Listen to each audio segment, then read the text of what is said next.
We're recapping Manchester United's game against Ipswich. It was Ruben Amorim's premier game, first game as Manchester United manager, away at Ipswich Town, 1-1 for United, a draw.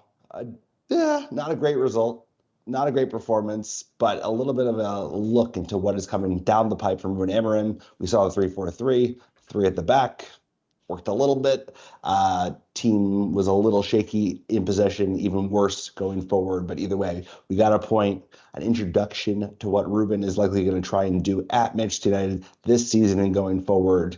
And all things considered, probably a good point to have. Ipswich seemed up for the match. Kieran McKenna clearly got the lads up for it. And United, we got to get the fitness up. Biggest takeaway from this game is that I think there are talented players in this team that will step up, but we looked way off the pace in terms of trying to play what Ruben's trying to play. But hopefully that comes together sooner rather than later because we've got games coming thick and fast. He's going to be literally tuning the plane on the fly in midair. But sir, how are we feeling? How are you thinking about the Portuguese debut in the Premier League? I am repping the Portugal kit here in the podcast bunker because I back my man, Ruben Amorim. The away fans in full voice, I'll tell you what, the mojo's back amongst the away support, and that's what the new man is bringing. I love everything he brings to the table. Look, Rome wasn't built in a day. You got to say it, right? So I'm going to caveat right out the bat. Like, that was good first 5 minutes. Then it was, more of the same. And I think Ruben Amorim, the only thing I'm going to really get into, we can talk all the tactics and what we might have learned. There's a lot of subs there and the new formation, but after the game, he was seething. It was he was so angry. He couldn't contain himself how upset he was. He is literally and the post game, everything, almost going after players, saying it like it is, pulling no punches. His attitude is he is not he won every game coming in. And he just drew Ipswich. This guy, welcome. It's welcome. He's not used to this by any means, and I know it. And he knows it. It's almost like the parade coming into Old Trafford was too nice and too long. And he kind of the reality hit him today. And his attitude is what is going to take us to the top because he's got that dog. He's got that fire, that same fire that Sir Alex had. You can just tell it's inside of him. And just like Pep is a nut and Klopp's a nut, he's a nut. And you saw that nut in him when Rashford scores the goal. No celebration. Just that was so cold. He didn't even move. The goal winning, he doesn't even move. And then after the game, just so mad about a draw. Not paper over the cracks. He was furious at the players and how they and it was only 2 training sessions. He's already this fired up. I love Ruben Amorim. He's going to do it. The players, they're a bunch of bluffers. They're way more shit than we think. We've been looking at them with rose tinted glasses, but it's going to be a while before we're back. I think we all knew these players were shit. I think there was no messing around in that category, but I have to agree here.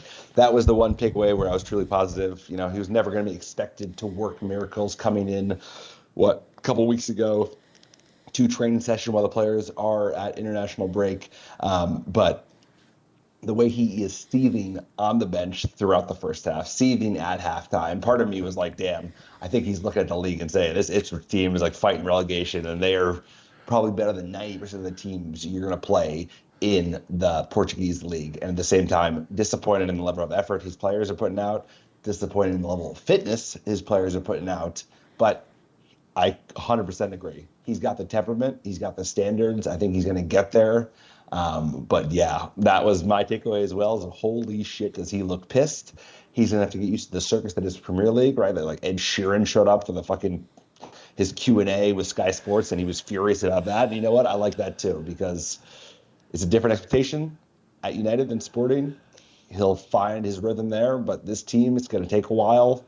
We've got nothing but time. I got nothing but patience, but I'm excited to see the next iteration. I like what I was seeing, but you could tell it's just we're not ready. We're not ready to drive that Ferrari, and I think it showed it today. Going forward, we look more out of place and more kind of mixed up than we have even under Ten Hag, but new system, I think the players, he said it, they had too much stuff going on in their head, and they just kind of need to think less and play more. I think that's a polite way to put it from the coach's perspective. But at the end of the day, with Ruben Amorim, he's got to really get a hold of this locker room quickly, right? And I think he will. I'm confident that he will. But it's definitely a situation where, these players, like, you watch the game and it's just like you try to see, like, we can't even do 1-2s. It's like he's like literally like, I want 1-2s in the middle of the park to break through the lines and then to score goals. Like, we can't do that. We can't run away from defenders one-on-one. Xerxes wasn't even getting into the box when we were going to, like, clearly, like, the crosses from the wing is like a huge deal, and like no one's in the box on some of those crosses. So I just feel that at the end of the day, Ruben is the man to do it, and he got swept up. If he was being honest, he got swept up. He like came into Old Trafford, everything's going great, doing all these interviews, and then wham, reality right in the face today was like a big wake-up call. I think that's almost a good thing. Taste the medicine early, and I guarantee you those players that they finally met Ruben Amorim today after that game. After that game, it was a no fucking around attitude. I know it's kind of been everyone's happy, I'm your friend, and then the halftime at that game was like serious, and I guarantee you the final whistle, he laid into them. Like, he just cooked them 100%. And we need that type of manager who's going to weed out the weak and find the real characters in this team, because there are way too many bluffers. You could tell our press is so mashed potatoes. Like we would try to press. It's like such a weak effort. It's not coordinated. It's not like when you should press. It's like halfway, half measure. And that's why Ipswich was dangerous against us. And he's gonna have to sort it out quickly here. No, and Ipswich, it was a proper introduction to the Premier League, right? You're going away, you're playing a team that, hey, they just got promoted. They're struggling. They're struggling for form. Obviously, they got that Spurs win, but really they have been struggling. And they came at us, Obviously, Kieran McKenna, a coach that knows United well, a coach that was even like talked to for the United job back in the summer. And his players would be up for it. They certainly were up for it. I think it was just kind of a punch in the mouth, both from like the intensity of the Premier League, just a step up that is completely different than the Portuguese league. And at the same time, this team is not ready for the system he wants to put forward. It is the right system. It already made sense. Like the back three, like you can see why he's trying to do that. There were these blocks of players that like on paper looked good, but like you said, we couldn't string together two passes. The passing was so sloppy, so scratchy going forward. Like when we did put a good ball in, like you said, there was nobody at the end of it. There were a couple good balls at the end. We had a chance to win it, even though then they out XG'd us. So it could have been worse. I think, like you're right. This guy's the real deal. He's going to sort it. It's going to take him a long time to sort it. But he looked at what he was seeing, and he was not happy. And you're going to need that level of standards, right? Like we're not going to be able to get a squad as good as Arsenal or City in a year. It's like he's going to need to develop character. And the only way that we can kind of chip up and overachieve on the players we have available is by like building a really strong mentality, weaning out the weak. And he's got to do that right away. And it's like the level on his face, he looks so fucking furious. And you know what? Good, because it's like the honeymoon's over. You're Manchester United manager. It's the hardest job in the world. He's going to take a lot of punches, sir. So I think he's got the right temperament. But these lads, most of them aren't going to make it, I guess. Oh, 75%. Quick PSA for the podcast, sir. If you like the American Red Devils, Alex is dialing in remote from New Jersey. So, he's got lots to say about the East Coast and all the fun times he's having out there. But if you want to support independent fan content and help Alex on his trip in New Jersey, visiting the folks for Thanksgiving, check out our YouTube channel. You can search American Red Devils on YouTube. We have some great content. We have a Thanksgiving special dropping this week. Please check it out. And also, if you want to support the podcast, we could use your support. Again, independent fan content. We're out on our own and creating YouTube channels. If you want to support us, check out our Patreon page, patreon.com/AmericanRedDevils. Tons of benefits, behind the scenes episode every single month. And we have Alex's famous Thanksgiving ham recipe is up there as well.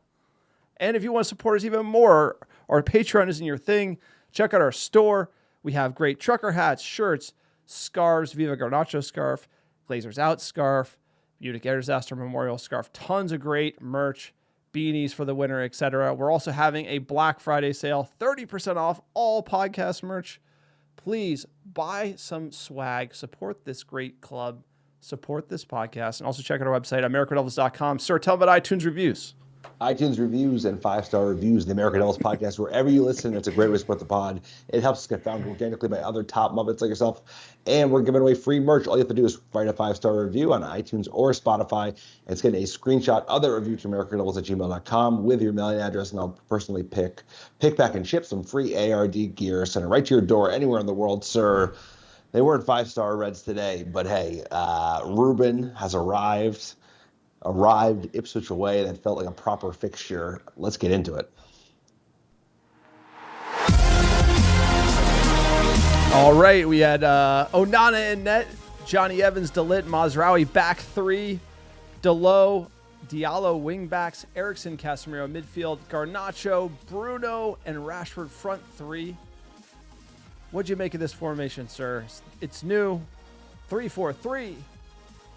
Interesting moves from the manager. I mean, on paper, it looked like a lot of the players we've seen before. So like when the 11 came out, it wasn't super surprising. Obviously, seeing Casemiro and Eriksson was kind of a refresher. One of the best midfielders we saw with Bruno, actually with the previous manager.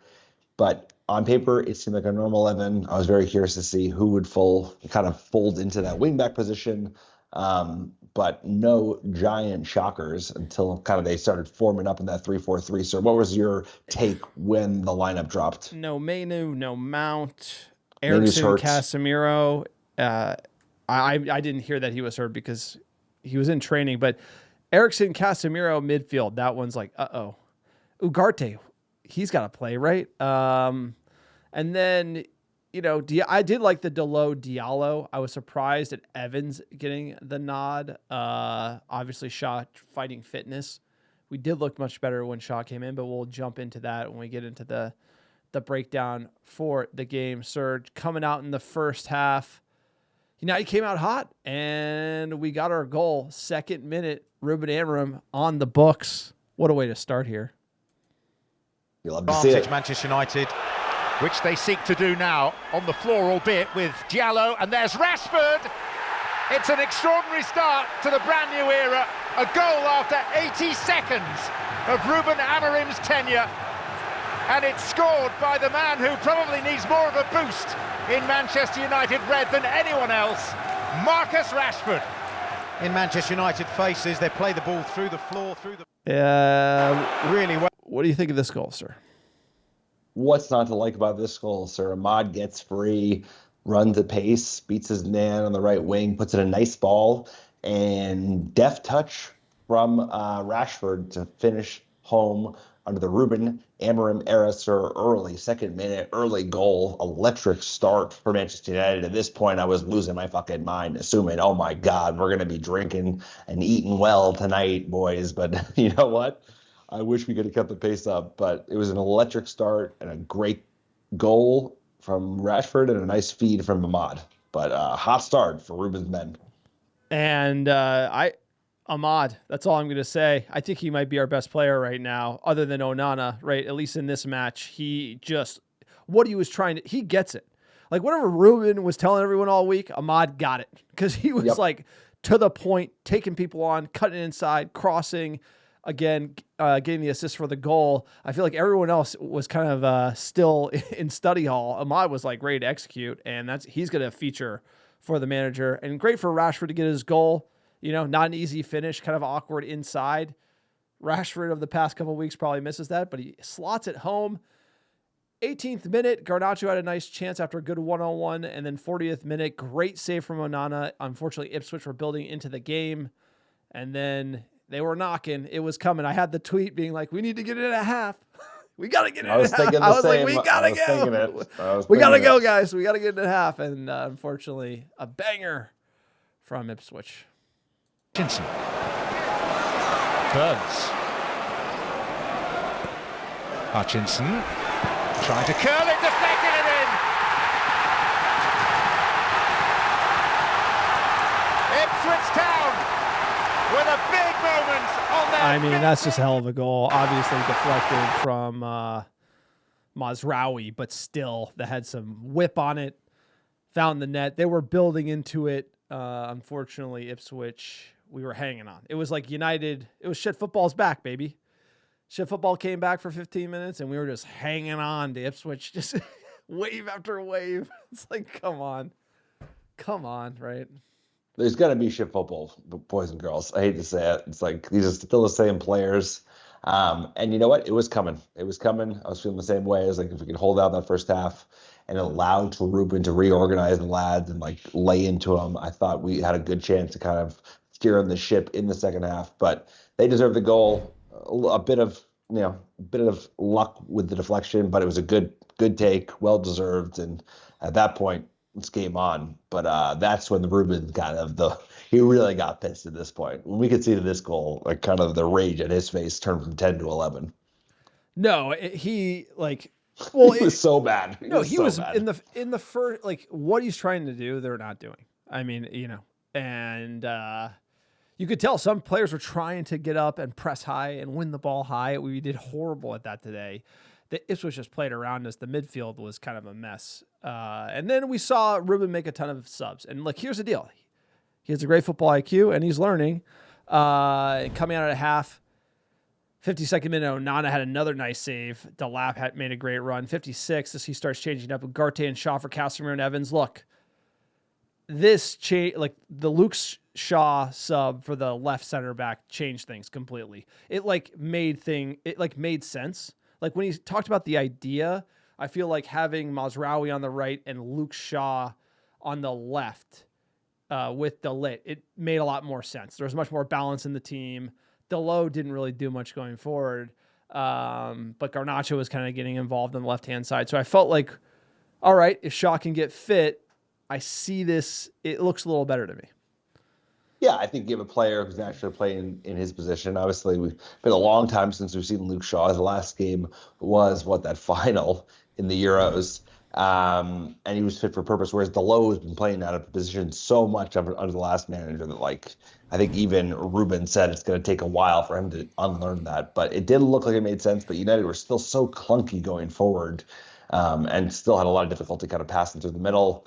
A lot of long balls. It was a frustrating game of football, but I was happy that he was just throwing players on, because at this point it's let's give it a go. I thought Ugarte and Shaw made sense, looked a little bit better, but at least Bruno, he's trying, he's tinkering. So the real interesting sub here, Højlund and Xerxes for Rashford and Eriksson in the 68th. Bruno drops into the 2 with Ugarte. I felt like that was also a little.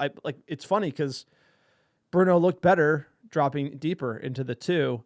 And so he was getting a bunch of looks, but then he put Xerxes, in the 3, trying to have him create something. And he looked like he had no idea what was going on. There was a great post online where you see Xerxes on the bench, and then Amorim's freaking out on the tactical board. And it's Xerxes has no idea what he's talking about. He's you have to watch it, sir. He's moving the pieces around really fast, telling what he needs to do. And he called him out post game, yo, bro. 79th minute, nice free kick from Bruno, but that would have probably stole it. 86, Mason Mount coming back into the team for Garnacho. And Ahmad had a nice late effort in the 92nd, but that was it, sir. That was all she wrote. It was 1-1 to Ipswich Town, and they're not a great team. And United kind of with a little bit of a reality check here. Hey, let's be honest. United are not a great team. We came in today's game, in 13th place or maybe 12th, because I think some team dropped below us in goal differential. But we thought we were better, for the record. You and me, most fans, we're used to the United of old, where we're delusional. We're delusional, bro. I'm a delusional. No, fan. The money's there. The money's been spent. I think it's highway robbery how bad it's been spent. When you look at Anthony, and probably when you look at even Højlund and Xerxes together, that total amount to try to get one viable striker. I like Højlund. I like the profile of him. Xerxes got more question marks, especially when you change the system. I feel like there's always going to be casualties of that, but you look for that 600 million and it's real thin, and that's hard to overcome. I feel like in the past, we've always been able to cobble something together, but we have to be really honest about this squad. I think it's a stinker of a squad, to be honest. I think it's better than you think. And also, like, what good does it do us talking about how bad the squad is and how bad the money's been spent? The money's been spent No, we're gonna have to change poorly. like half the team. Yeah, Like we there's gonna be are. like We a are. But lot of movement, is what I mean. there Like is, that's and what I there is, mean. and we're not going to have as much money as we wanted. So I would say be patient because this team is going to disappoint you, and they're going to underspend because we don't have a lot of money, and they got to build a new stadium. But these are the players we got, bro. It's like, you know what? I wish we didn't pay 75 million for Casemiro and then another 85 for fucking Anthony, but we did. So here we are. There are Well, I'm players. just saying, Fucking like get that's used like to it, really bro. bad. It's like I wish we really bad. bought. Yeah, that was no the worst. Those two transfers, bro, the worst transfers. Forget fucking Xerxes for 34 million pounds. Fucking Uh, 30-year-old Casemiro for 74 million no, pounds, as It's well as Hoyland Anthony. and Xerxes Anthony together are about 100 Hoyland will million. score. Okay, Hoyland and Xerxes together are about Anthony was 100 million. 85 It's like that's million pounds, bro. Anthony was our second most sir. expensive transfer ever. I'm not trying to get into like you're arguing for this squad as a good squad. Like I'm not arguing, but you're trying. You're picking on Xerxes, bro, and like I'm fucking not Anthony was picking on 3x. him. I'm not picking on him, but it's like we need goals. We don't have anything to work with up front. It's like you clearly the manager does not rate like he's like wants to go with pace, like a Rashford in behind, trying to find something like that. And it's like then you look at who's on the bench, and I don't know if he rates them either. But it's kind of one of those things where new system players become casualties, right? Because you play a certain way, player can fit, and then you change the system, and all of a sudden it almost raises the bar of how much you have to spend and how many new players you need to change the system. But let's get into the stats here. Shots 11 each, 6 on target for Ipswich to 4 for Manchester United. We had 60% of the ball though. They had 40%, but most of the possession was around the back three. Couldn't really break through that midfield. That's where we saw some problems. And the XG, sir, you know it. Obviously, they absolutely cooked us on the XG. 1.9 to our 1.06. They owned the second half. The average positioning, it wasn't too bad. You can see the strong back five, but after that, it was mashed potatoes. Yeah, and there was so much back three passing the ball around. Like I said, I think you can see what he's trying to do. I think like the three at the back turns into a five at the back with the wing backs. Like I get it as they defend.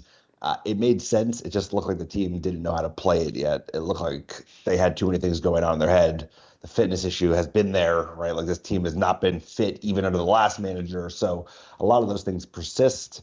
I just think at this point, like this is who we got. I want to see what this manager is made of because like this season's a mess. We still got a shit ton of the season left, and I'm really curious to see like what he can cobble together because it's gonna be a long season, sir. It's been a long season. We're at Thanksgiving, but he's got an opportunity to like make something of it in terms of at least trying to finish in Europe because winning Europa League is not going to be easy. That's still a cup competition, and anything can happen. Of course, we could win it, but a lot of work to do, sir. I don't know where goals are going to come from. No, look, what you're going to have is there's the things we got going for it. I'm just trying to be like I've kind of said it. I think this squad, it's the digging out of the 600 million that we spent. That 600 is like a rough go, and that's like to get out of that is almost like $1 billion. Because you got to respend the 600, then you got to get another, then you got to plug all the gaps. It's like you almost spend it yourself in a hole. You just because we just basically burned the money. It's not recoverable in any. There's not many players that we could sell for a profit or, use in the system. So that's really it's gonna be hard to recover from that. And Amorim, I think, is like his reaction tells you everything you need to know. Like he is like, holy crap. Like, but that's also what I appreciate because the real great coaches will will this team to play the way that they want, right? And he basically saw these players, he gave them instructions, and they probably went out there and didn't do anything he wanted pretty much. And that's why you saw the back three passing around. He's like, "What are you doing, dude? Like, we need like a solid 1-2 in the midfield. We got to break them up, and you got to be brave." And so, I think this is probably gonna be a mid-table season, weeding out the weak, and then identifying the players that we need to purchase. And look, I believe in Amorim. He said we'll be much better in a year from now. I totally agree.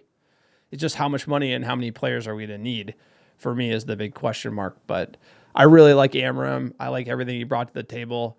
We're going to get fitter. We're going to understand the system better. And he's going to find his dogs in the team, right, over time. It's just going to take probably longer than we thought. We thought there'd be a little more jump out of these players. they're probably they're unfit, they're soft. It's all of the above. So he's got to really take him to town. Dude, he inherited a mess. You know, he got a mess at Sporting. I think this is even bigger mess at Manchester United because these players are bluffers. We know it, bro. Like they were getting instructions from the last manager. They wouldn't follow. Same with this manager. He's got it. He's got the temperament. He's got the vibes. I think he's got the tactics. Now this season, bit of a mess. He gets to craft it in the way he sees fit. So I think this is a great opportunity to see who's his guy and who's not his guy. In terms of expectation for United fans, they should be in the mud, bro. We already are in the mud. So I think right now it's like who's gonna make it? Who's gonna be the guys who are not on the block next summer? Amad Diallo, yeah, not on the block. Onana, not on the block. Maz, it's like there are players here, but there's a lot of fucking crap. There's a lot of crap. There's a lot of bad mentality. And you know what? He's stuck with it. So it's like we're gonna have less money than the previous manager had. That just is what it is. His reputation is finding and taking what he has at his disposal and making the most out of it. So hopefully he's not going to be complaining about players like the last manager did. We'll see. We'll see how long it takes. He's going to call him out. He's going to call. He already called out Xerxes. He's like Xerxes got to get into the box. I tell him to get he's there was a great ball in. There was a great ball in like the 80th minute that nobody was there, and that's exactly where your striker should be. No, look, it's but I'm excited because Amorim's he's got the temperament to just like take it out of these lads. He definitely I felt like, after a certain point, like, certain managers like give like certain man like, sir, in your professional career, you've worked with some like leaders, right? And it's like certain leaders will kind of just like coast or maybe like give up. And then others are going to go like, we're burning the boats and we are not retreating. And Amorim is a burn the boats, we're not retreating guy. Like he will not take no for an answer. He was so mad. The fact he was so upset about the draw and he's just like, I win games. I do not draw games. Like that attitude is just going to do wonders for this locker room. And we have a lot of great young players. And I think he's going to have a great connection with them and bring them up. And I think we're just going to have to sort out some of the dead wood that we saw today. And a lot of the dead wood did feature, like, I hate to say it, but Evans, Kess, Eriksson, like a lot of these players probably aren't going to be here next year. And so we just have to make do with what we got for the moment. We do. And I think you made a really good point, which is like the fact that he was willing to show to the world and his players that he was that fucking mad after his first game in charge is a good sign. It's a good sign because it means his standards are high. It's not only because they couldn't do what he was doing, it's also because like couldn't believe how fucking bad they were playing. No, it's like bro, you can't even pass. Like together passes, bro. We couldn't stitch together shit like scratching passing. Holy Christ, it was ugly. It's fucking scratchy. It was fucking scratchy. So like he's frustrated. He's gonna grind the boys out, bro. It's like I think he's gonna be one of those guys where like if you don't run, he'll play these academy kids. He'll play that. I absolutely. Like, he will play 100%. Literally like Luke Shaw. Like you're not gonna put that cheeseburger down. Like he'll play a Moss. No, he's a madman. He'll next man up until like the parking attendant guy's in there, sir. Like, he's literally loon, crazy. He's a proper loon, and we need a proper loon because you know what? That's the only people who win titles these days are lunatics. And you know what? Fergie was probably a lunatic too. But we have this guy. He's gonna get there, and he's gonna pulverize this squad, bro. He's going to just smash him into bits because like he knows that hey, who's good enough? There's an academy that's ready to rock, and trust me, they'll run through a fucking wall at 16, 18 years old, and they'll take a veteran spot. And that's what I'm excited about. It's like, because the academy is as frothy as it's been probably like in decades. It is stacked right now. So there are all these kids who are hungry, ready to rock. I know certain players who are going to make it regardless. Amad Diallo is one of them. I think he's going to go to the academy. I think he's going to lean on the youth early, bro, and be like, you know what? These kids will run. Yeah, I bet you they'll run, bro. Like Carrington, they'll run. Got to talk about this great video here. I'm going to play it. Roy Keane taking it to the Ipswich Town fans.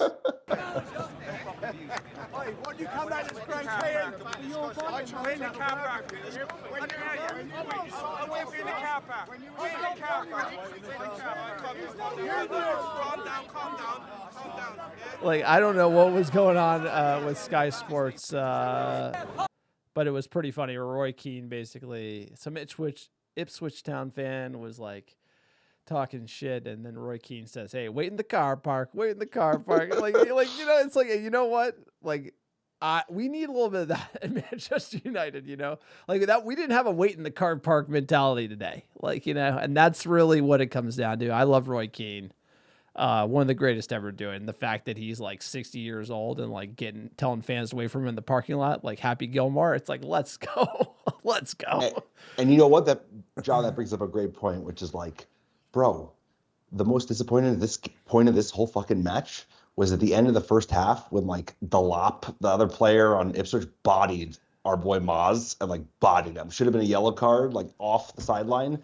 And the only player that backed him up was Amad Diallo. So you're talking about nobody in this fucking squad has fight like Roy Keane. The fact that these players weren't willing to like get in that fucking Ipswich player's face who made a dirty tackle, that says a lot about the team, bro. Because even when you're in the mud, you should be defending your boys away in a hot arena where, like, you're against it. The Ipswich fans were making lots of noise. We were making more. Love to see that. But, like, that speaks miles about how poor the mentality is of this squad. Because even when we were shit, bro, even when we, like, Fellaini ball, we were fighting. They showed no fight. Spurs away. Like, no. We had fight Spurs away with Cavani. That comeback. That was some, like, that was, like, that I know. But that was, like, there was some fight in the team then.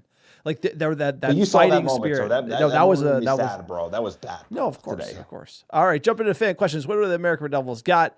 At Sizu Lap Wazi, quote, does Garnacho take too many touches before passing the ball, or does he just pass when he thinks he can't score on his own? Look, Garnacho is the unfinished product. You have to feel for him in some regard. He's playing on the right. He's playing on the left. Even today, he played on the right, played on the left. Then he's being asked to be like a Rashford, like route one over the top guy. He's asked to play wing. Now he's playing inside. So you got to give him time.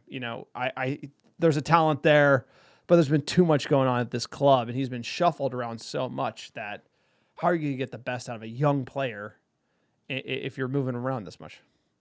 And I don't understand fans like being on the fucking youngsters' back, bro. There's like plenty of veterans you can jump down. He is not the problem. A talented player. We looked so out of sorts going forward. Anywhere like we were not in the back three or the goalie, we looked totally out of sorts today. So I would say Garnacho is a player. We're going to try and hold on to him as long as possible. I think he's going to work hard for the new manager, but like, dude, everyone's been given totally new directions. No, that pass to Rashford, though, he should have released Rashford earlier. I totally agree. He's young, but he's fucking young. He's like a kid. He's like 20. He's like a kid. He just doesn't look like it because he has like killer fucking cheekbones, and he's a fucking player and scores bangers. It's like he's a kid. He needs time. He's a kid with a kid. To be fair. Oh, I know, bro. I'm just still a kid. He's still a kid. Are you a kid if you have a kid? I don't know. Yes. Okay. At D_Cole18.